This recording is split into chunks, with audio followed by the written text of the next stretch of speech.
అందరికీ నమస్కారం.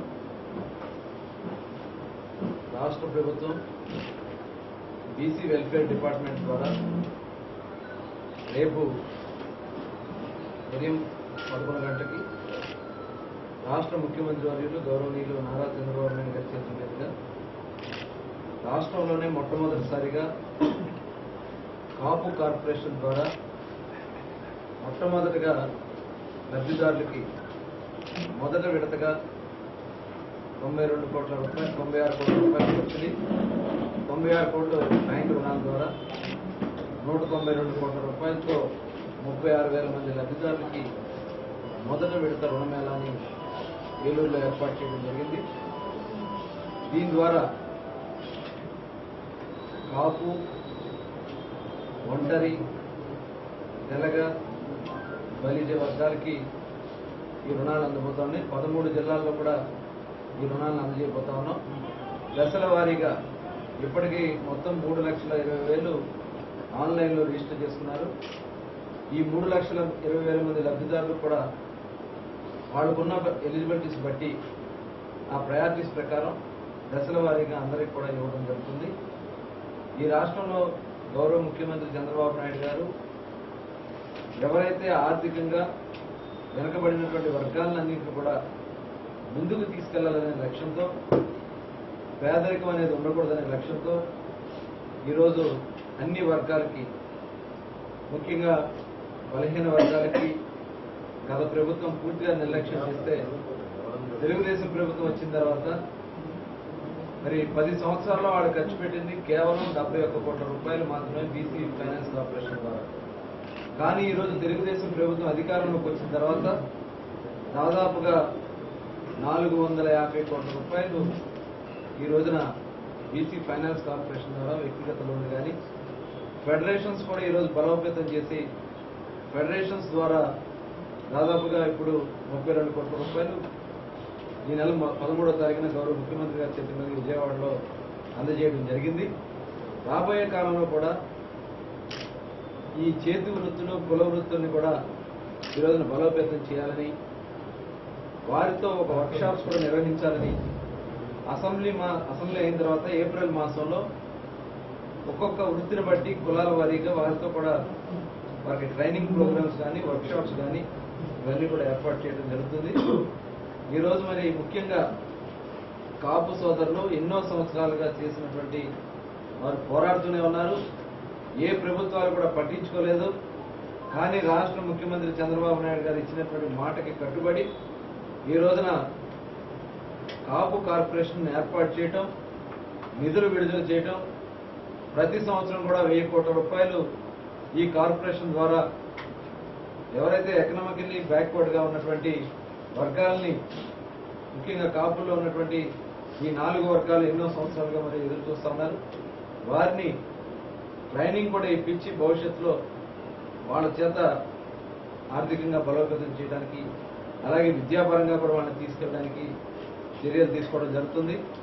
ఇది ఒకటే కాదు, ఈ రోజున మరి కమిషన్ను కూడా ఏర్పాటు చేసి మంజునాథ్ గారి కమిటీని ఏర్పాటు చేసి అధ్యయనం చేపించి రాబోయే 6-7 మాసాల్లోనే కమిషన్ రిపోర్ట్ కూడా తీసుకుని వారిని బీసీలో చేర్చుకునే దానికోసం కూడా ఈ రోజున ప్రభుత్వం పూర్తిగా చిత్తశుద్ధితో వ్యవహరిస్తూ ఉంది. ఉన్న బీసీ వర్గాలకి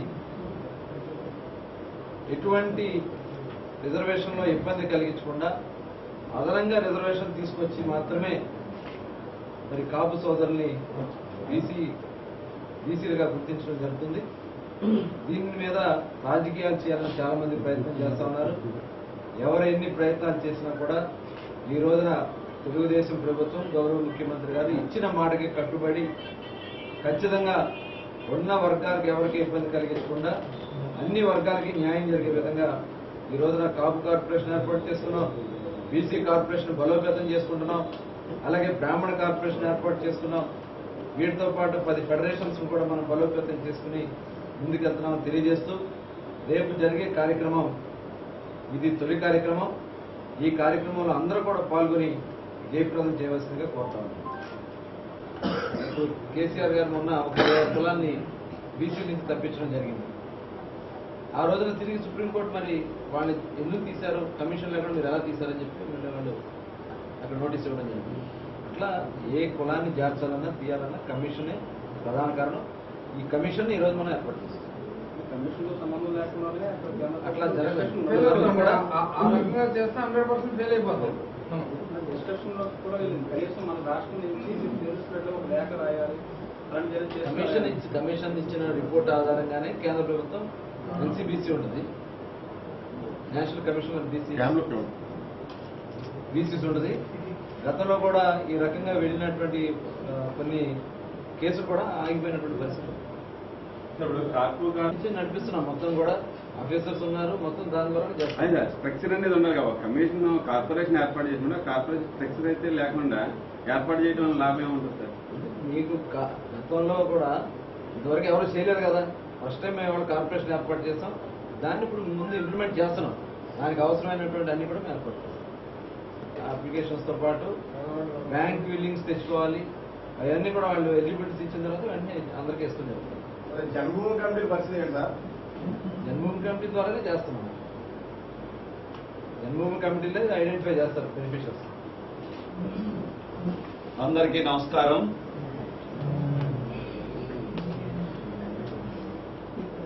రేపు 25వ తారీఖు కాపుల చరిత్రలో మర్చిపోలేనటువంటి రోజు, సువర్ణాక్షరాలతో లిఖించబడాల్సినటువంటి రోజు. మరి ఈరోజు తెలుగుదేశం పార్టీలో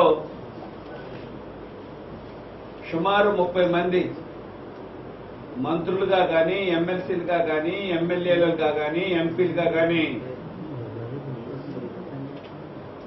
ఈ రోజున ఉన్నారు. వాళ్ళందరూ కూడా నిత్యం కాపుల కోసం, కాపుల్ని బీసీలో పెట్టేదానికోసం, కాపుల్ని ఆర్థికంగా బలోపేతం చేసేదానికోసం, కార్పొరేషన్ ఏర్పాటు కోసం నిమిత్తమే ఈ రోజున కాపు కార్పొరేషన్ ఏర్పడింది. ఈ రోజున బీసీ కమిషన్, కాపుల్ని బీసీలో చేర్చేదానికోసం మంజునాథ్ కమిషన్ కూడా ఏర్పాటు చేయడం జరిగింది. ఒకసారి చరిత్ర తిరగేసి చూడండి. తెలుగుదేశం పార్టీ ఆవిర్భావం తర్వాత మొట్టమొదటిసారి నందమూరి తారక రాముడు ముఖ్యమంత్రి అయిన తర్వాత ఈ రాష్ట్రంలో కాపులకి గుర్తింపు వచ్చిందన్నది ఒక యథార్థం అని చెప్పి ఈ సందర్భంగా తెలియజేస్తున్నారు. ఆ రోజున అప్పటి వరకు కూడా గుర్తింపు లేనటువంటి కాపులకు ఒక గుర్తింపు లేనటువంటి పదవులు ఉండేవి. నామికే ఎక్కడైనా సరే ఏళ్ల మీద లెక్క పెట్టుకోవడానికి వీలున్నటువంటి నాయకత్వమే ఉండేది. తెలుగుదేశం పార్టీ ఆవిర్భావం తర్వాత ఇప్పటి వరకు లెక్కేసుకుంటే ఎమ్మెల్యేలు కానీ, చైర్మన్లు కానీ అలా గుర్తింపు ఉన్నటువంటి నాయకత్వాన్ని సుమారు 100కు పైగా ఈ రోజున ఈ రాష్ట్రంలో కాపు సోదరులందరూ కూడా మరి ఎమ్మెల్యే స్థాయికి ఎదగటానికి కారణం తెలుగుదేశం పార్టీ అని ఈ సందర్భంగా తెలియజేస్తా ఉన్నా. అందుకే కాపులంటే చంద్రబాబు నాయుడు గారికి పదే పదే చెప్తా ఉన్నారు, నేను కాపుల వల్ల అధికారంలోకి వచ్చాను, తప్పనిసరిగా వాళ్ళకి ఏదైతే ఎన్నికల ముందు వాగ్దానం చేశానో ఆ వాగ్దానాన్ని నిలబెట్టుకుంటాను అని చెప్పి పదే పదే చెప్తా ఉన్నారు. ఆ రూట్లో ప్రయాణం చేస్తా ఉన్నారు. దాని ఫలితాలే ఈ రోజున రేపొద్దున 25వ తారీఖు నుంచి రాబోతా ఉన్నాయి.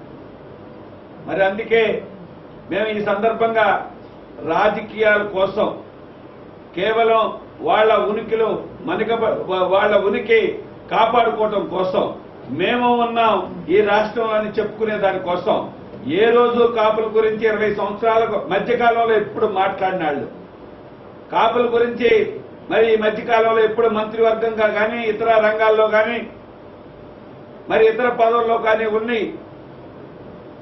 మరి 20 సంవత్సరాల పాటు అనేక పదవుల్లో ఉండి ఎప్పుడు కూడా మరి కాపుల గురించి మాట్లాడిన వాళ్ళు కేవలం రాజకీయ లబ్ధి కోసం మరి ఇక్కడ ప్రతిపక్ష పార్టీగా ఉన్నటువంటి జగన్మోహన్ రెడ్డి పార్టీ వెనకొండి నడిపించే కార్యక్రమాలు చేస్తా ఉన్నారు. దయచేసి ఆ కార్యక్రమాలు మానుకోండి అని ఈ సందర్భంగా తెలియజేస్తా ఉన్నారు.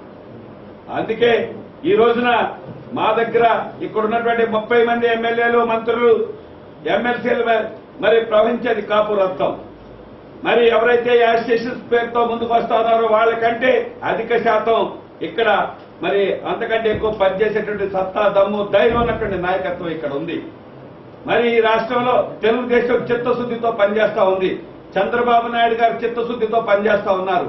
అందుకే ఈ రోజున చంద్రబాబు నాయకత్వంలో సుమారు 6 పైన కేబినెట్ హోదా ఉన్నటువంటి మంత్రులు కానీ, డిప్యూటీ స్పీకర్ కానీ, అదేవిధంగా టీటీడీ అతి ప్రతిష్టాత్మకమైనటువంటి టెంపుల్ మరి టీటీడీ దేవస్థానానికి చంద్రవాడ కృష్ణమూర్తి కానీ, ఈ రకంగా అనేక మంది ఈ రోజున తెలుగుదేశం పార్టీలో మరి చక్కగా పనిచేస్తా ఉన్నారు. కాపుల అభివృద్ధి కోసం, కాపుల్ని అభివృద్ధి పదంలో అభివృద్ధిలో ముందుకు తీసుకెళ్లే దానికోసం పనిచేస్తా ఉన్నారు. దయచేసి మీరు మీ ఉనికి కోసం, మీ ఉనికిని కాపాడుకోవడం కోసం ఎవరో మిమ్మల్ని నడిపిస్తా ఉంటే నడిపించే కార్యక్రమాలు మానేసి మేము ఇక్కడ అందరూ కూడా కాపుల కోసం పనిచేసే నాయకత్వం ఉంది కాబట్టి మేమందరం కూడా కార్యక్రమాన్ని ముందుకు తీసుకెళ్తున్నాం. కాబట్టి దయచేసి వేచి చూడండి. చంద్రబాబు నాయుడు గారు కాపుల్ని బీసీలో పెట్టడం ఖాయం. ఈ కాపు కార్పొరేషన్ ఏర్పడిందే కాపుల అభివృద్ధి కోసం ఏర్పడింది. చంద్రబాబు నాయుడు గారు చిత్తశుద్ధితో ముందుకెళ్తా ఉన్నారు. దయచేసి మీరు కాపుల్ని మంచి చేయాలనుకుంటే మరి ఎప్పుడైతే 20 సంవత్సరాల నుంచి ఏ రకంగా అయితే ఇళ్లలో కూర్చున్నారో అదే విధంగా కూర్చుంటే ఇక్కడ ఉన్నటువంటి నాయకత్వం అంతా కూడా కాపుల్ని అభివృద్ధి పథంలో ముందుకు తీసుకెళ్తుంది. ఆ దమ్ము, ధైర్యం, సత్తా తెలుగుదేశం పార్టీలో ఉండేటువంటి నాయకత్వానికి ఉంది. దయచేసి ఆ దిశగా మనం అందరం కూడా ఈ రాష్ట్రాన్ని చంద్రబాబు నాయుడు గారు ఈ ప్రపంచంలోనే ఒక ఉన్నతమైన రాష్ట్రంగా తీర్చిదిద్దాలని ముందుకు పోతా ఉన్నారు. మరి ఇటువంటి పరిస్థితుల్లో ఈ రాష్ట్ర అభివృద్ధిలో కాపుల ప్రధాన భూమిక పోషించారని చెప్పి మరి ముందుకెళ్తాం. ఈ రాష్ట్రాన్ని ఎన్నో దేశాల నుంచి మరి పారిశ్రామికవేత్తలను తీసుకొచ్చి మరి ఈ రాష్ట్రాన్ని అభివృద్ధి పథంలో ముందుకు తీసుకెళ్తానికి చంద్రబాబు నాయుడు గారు చిత్తశుద్ధితో పనిచేస్తా ఉన్నారు. ఆ పరిశ్రమలని వస్తే సుమారు 40 లక్షల పైగా ఉన్నటువంటి మన పిల్లలందరికీ కూడా ఉద్యోగాలు వస్తాయి. అదేవిధంగా మనం ఈ కాపు కార్పొరేషన్ ద్వారా ఆర్థికంగా పెరిగే దానికోసం అవకాశం ఉంటుంది. ఈ రకంగా మనం అన్ని రంగాల్లో పెరగడానికి అవకాశం ఉంటుంది. కాబట్టి ఈ రాష్ట్రంలో ఉండేటువంటి కాపు సోదరులందరూ కూడా చంద్రబాబు నాయుడు గారి మీద అంచెలంచెల విశ్వాసం ఉంది, గౌరవం ఉంది. ఆయన ఒక్కడే ఇప్పటి వరకు ఏ నాయకత్వం చేయలేదు. చంద్రబాబు నాయుడు ఒక్కడే కాపుల గురించి ఆలోచించాడు. కాపుల గురించి మరి ఈ రోజున కార్పొరేషన్ ఏర్పాటు చేసి అన్ని రకాలుగా ముందుకు తీసుకెళ్లాలనేటువంటి నమ్మకం, ధైర్యం కాపు సోదరులో ఉందని సందర్భంగా తెలియజేస్తూ మరి దయచేసి మా నాన్న మరి చంద్రబాబు నాయుడు గారు చేసేటువంటి ప్రతి కార్యక్రమానికి మీరు సహాయ సహకారం అందించి ముందుకు తీసుకెళ్లాల్సిందిగా కోరుతా ఉన్నాం. 20,821 అప్లికేషన్స్ మా దగ్గరకు వచ్చినాయి. 3,20,821 అప్లికేషన్స్ మాకు వచ్చినాయి. దాంట్లో సుమారుగా రేపు 25,000 మంది లబ్ధిదారులకి ఇవ్వబోతా ఉన్నాం. దఫాలుగా ఇవ్వబోతా ఉన్నాం. సెకండ్ ఫేజ్ చెప్పేస్తారు. మళ్ళీ దగ్గరగా ఒక 4 రోజుల లోపల పెట్టుకుంటాం. నెల కంటిన్యూ ప్రాసెస్ ప్రతి నెల కూడా.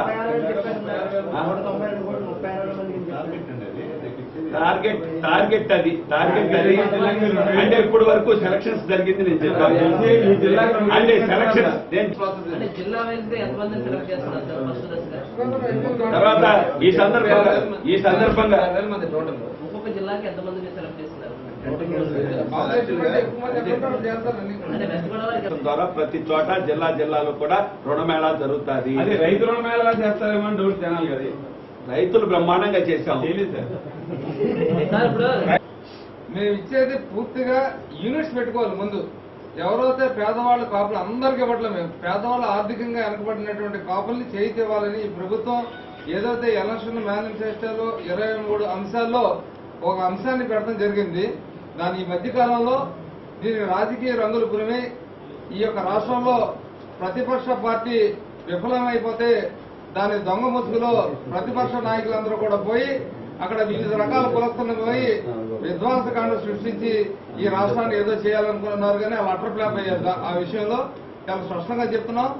ఏదైతే ఎలక్షన్ మేనిఫెస్టోలో మేము భాగంగా పేద కాపులకి, బలిజలకి, ఒంటరికి ఎవరైనా ఆర్థికంగా చేతి ఇవ్వాలనే ఉద్దేశంతో ముందుగా కమిషన్ ఏర్పాటు చేయడం జరిగింది, మంజునాథ కమిషన్.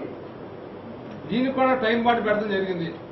ఈ యొక్క ప్రజాస్వామ్య దేశంలో ఎవరికైనా ప్రశ్నించే అర్హత హక్కు ఉంటుంది, దానికి ఒక విధానం ఉంటుంది. కానీ ఏదో ఒక డెడ్ లైన్ ఆయన పెట్టుకుని ముద్రగడ్డ పద్మనాభం గారు కాపు జాతి అంటే ముద్రగడ్డ అంటే కాపు జాతి అని ఆయన అనుకుని అట్రఫ్లాప్ అయ్యారని కూడా ఈ సందర్భంగా చెప్తున్నా. ఒక డెడ్ లైన్ పెట్టేసుకుని ఏ రకమైనటువంటి ఏం సాధించారు ఆయన, ఏదైతే ఈ ప్రభుత్వం చెప్పిందో అదే సాధించిన తర్వాత తిరిగి ఆయన సాధించింది ఏంటంటే అమాయకులైన కాపు యువకుల మీద కేసులు పెట్టారు. ఈ రోజున సిబిఐ ఎంక్వైరీ అడుగుతున్నాడు. నిజంగా సిబిఐ ఎంక్వైరీ జరిగితే ఎవరైతే ఆవేశపూరితంగా చేశారో కాపులు వాళ్ళ యొక్క జీవితాలన్నీ కూడా పాడైపోయే పరిస్థితి ఉంది. ఈ రోజున రాష్ట్ర ప్రభుత్వం చాలా ఉదాసీన వైఖరితో మా నాయకులు ఎందుకులే ఆవేశంతో ఇది జరిగిందనే ఉద్దేశంతో కేసుల విషయంలో కూడా అతి చూసి ఈ ప్రభుత్వం వెళ్తుందని చెప్పి కూడా ఈ సందర్భంగా మీ అందరూ కూడా తెలియజేస్తున్నా. ఈ యొక్క కాపులతో పాటు ఎన్టీ రామారావు గారు ఈ పార్టీని కులాలకి మతాలకి సంబంధించి పార్టీని పెట్టలేదు. ముఖ్యంగా మీ అందరూ తెలుసు, ప్రతి పేదవాడికి న్యాయం జరగాలి, పేదవాడిని ఆర్థికంగా ఆదుకోవాలి, పేదరిక నిర్మూలన జరగాలనే ఉద్దేశంతో తెలుగుదేశం పార్టీ ఆవిర్భవించింది తప్పితే కుర్చీల గురించి పార్టీ పుట్టలేదు. మరొకసారి చెప్తున్నాం, తప్పనిసరిగా ఎవరైతే ఈ ప్రజలు కాపు నాయకులందరూ కూడా మన వైఎస్ఆర్సీపీ పక్కనే పోయారు. చాలా మంది నాయకులు వాళ్ళకి టికెట్లు ఇచ్చారు. కానీ కాపు ఓటర్లు ఈ రాష్ట్రంలో ఎవరి నాయకత్వంలో అయితే ఈ ప్రభుత్వం బాగుంటుందో అన్ని ఆలోచన చేసుకుని మాకు అవకాశం ఇచ్చారు. దీన్ని ఏ రకంగా చేయాలి ఏంటనేది మీరు రైతాంగాన్ని మేము సరిగ్గా ఇచ్చామా లేదా, రైతులకు సరిగ్గా ఇచ్చామా లేదా మీరు ప్రశ్నించే హక్కు ఉంది. మేము ఒకవేళ ఇవ్వలేకపోతే ఎందుకు ఇవ్వలేకపోతున్నాం, ఈ యొక్క ప్రభుత్వం దగ్గర ఉన్నటువంటి నిధులేంటి, ఎంత మేరకు మేము ఖర్చు పెడుతున్నాం, రైతాంగానికి ఏ రకంగా ఇచ్చాం, డ్వాక్రా మహిళలకు ఏ రకంగా ఇవ్వబోతున్నాం, ఎంత మేరకు ఇవ్వగలిగాం అనేది చాలా స్పష్టంగా ప్రజలకు సమాధానం చెప్తాం. పత్రికలు మీరు రాయండి, దాని విషయాలు వివరణ అడగండి. అంతేగాని మీ ఇష్టం వచ్చినట్టు రాసుకుంటా పోతే ప్రజలు కూడా మిమ్మల్ని అసహించుకునే పరిస్థితిలో పోయారు. మీరు ఈ మధ్యకాలంలో రాసుకున్నారు 21 మంది మాధవ టచ్ లో ఉన్నారని రాసుకున్నారు. 21 మంది కాదు, ఒకళ్ళు కూడా టచ్ లో లేరని చెప్పినా త్వరలోనే తెలుస్తుంది. ఎవరైతే చెంచలు కూడా ఏ జైలుకు పోవాలో వాళ్ళే టచ్ లో ఆ పార్టీతో ఉంటారు తెస్తే, వేరే దొంగలు ఉంటారు తెస్తే వేరే వాళ్ళు ఉండరు. అతి త్వరలో ఎవరైతే కొంతమంది మంచి వాళ్ళు ఉన్నారో పడి ఆ పార్టీలో పోయారో వాళ్ళు కూడా బలమైన నాయకత్వం ఉన్న చోట వాళ్ళని కూడా తిరిగి తీసుకునే కార్యక్రమం కూడా ఈ ప్రభుత్వం తీసుకుంటుందని చెప్పి ఈ సందర్భంగా తెలియజేస్తున్నాం. పేదవాళ్ళు ఒక కాపులే కాదు, అన్ని వర్గాల్లో ఉన్న పేదవాళ్ళని కూడా ఆదుకునే ప్రయత్నం ఈ యొక్క ప్రభుత్వం చేస్తుంది. ముఖ్యంగా తెలుగుదేశం పార్టీ ఎక్కడా కూడా ఎవరైతే బీసీలు ఉన్నారో బీసీలకు నష్టం లేకుండా మేము చేస్తాము. ఏ రకంగా చేయాలని అడిగినప్పుడు మీరు అన్నారు కాబట్టి చేయండి, మీరు అన్నారు కాబట్టి చేయండి, మేము చేస్తున్నాం. మంజునాథ కమిషన్ వేసాం, దాని టైం బాండ్ పెట్టాం, దాని షెడ్యూల్ రిలీజ్ చేసాం. ఆ రకంగా ఈ రోజున ఏ రకంగా చేస్తారో చెప్పమంటే మీరు అన్నారు కాబట్టి చేయమన్నారంటే మేము అన్నాం. మాకు టైం ఉంది, మేనిఫెస్టోలో ఇది ఒక భాగం. మంజునాథ కమిషన్ రిపోర్ట్ వచ్చిన తర్వాత మేము కేంద్ర ప్రభుత్వానికి పంపించి పేదవాళ్ళు ఎవరైతే ఉన్నారో బీసీలకు నష్టం లేక చేసే బాధ్యత ఈ ప్రభుత్వం మీద ఉంది. అంతే తప్పితే ఏదో వైఎస్ఆర్సీపీ నాయకులు లేదా ముద్రగడ్డ పద్మనాభ గారు ఒక్కళ్ళే జాతి మొత్తం అయింది అనుకుంటే ఆయనకి సమాధానం చెప్పాల్సిన అవసరం కూడా ఈ ప్రభుత్వం లేదని చెప్పి కూడా కేబుల్ ద్వారా మరొకసారి తెలియజేస్తున్నా. ఎవరైతే కాపు ఓటర్లు ఈ ప్రభుత్వాన్ని నమ్ముకుని ఓట్లేశారో వాళ్ళందరూ కూడా జవాబుదారీతనంగా ఈ ప్రభుత్వం పనిచేస్తుందని చెప్పి కూడా ఈ సందర్భంగా మేము కూడా తెలియజేస్తాం. సార్ మేము స్పీకర్ గారు పర్మిషన్ అడిగి మొత్తం రిలీజ్ చేస్తే ఆ యొక్క అసెంబ్లీలో ఏం జరిగిందో సంఘటన మీకు ఆఫీసులో కూడా 10 మంది తెలుసు. ప్రజలు తెలిస్తే ఆ ప్రభుత్వం యొక్క పరిస్థితి అన్ని కూడా బయటపడతాయి త్వరలోనే. ఒక రిక్వెస్ట్, మరి పత్రికాముఖంగా ఈ రాష్ట్రంలో ఉన్నటువంటి ఎవరైతే ఈ కాపు కార్పొరేషన్ ద్వారా రుణాల కోసం అప్లై చేసుకున్నారో ఇంకా అభిమానులు ఎవరైతే ఉన్నారో వాళ్ళందరూ కూడా దయచేసి రేపొద్దున ఒక పండుగ లాంటి వాతావరణాన్ని మరిపించేటటువంటి మరి కాపులందరికీ కూడా ఒక పండుగ రోజు రేపు 25వ తారీఖు ఈ కార్యక్రమాన్ని అందరూ కూడా జయప్రదం చేయవలసిందిగా అందరినీ కూడా కోరుతాం. మంత్రి గారు 10:30కి సీఎం గారు రెసిడెన్స్ దగ్గర నుంచి బయలుదేరుతారు. ఇక్కడికి 10:45 ఇక్కడ ఏలూరుకి వస్తారు. సిఆర్ రెడ్డి కాలేజీలో హెలిప్యాడ్ దగ్గర అక్కడ ల్యాండ్ అయ్యి అక్కడి నుంచి గ్రౌండ్కి వచ్చి 1:30 వరకు ఇక్కడ గ్రౌండ్లో ఉంటారు. 1:30కి 1:40 మళ్ళీ రిటర్న్ అయ్యి హెలిప్యాడ్కి వెళ్ళి అక్కడి నుంచి మళ్ళీ ఇందిరాగాంధీ స్టేడియం. ఇదే కార్యక్రమాన్ని గౌరవ ముఖ్యమంత్రి గారు స్వయంగా ఈ డిస్ట్రిబ్యూషన్ కార్యక్రమాన్ని మొట్టమొదటిసారి చేస్తున్నారు. ఈ కార్యక్రమాన్ని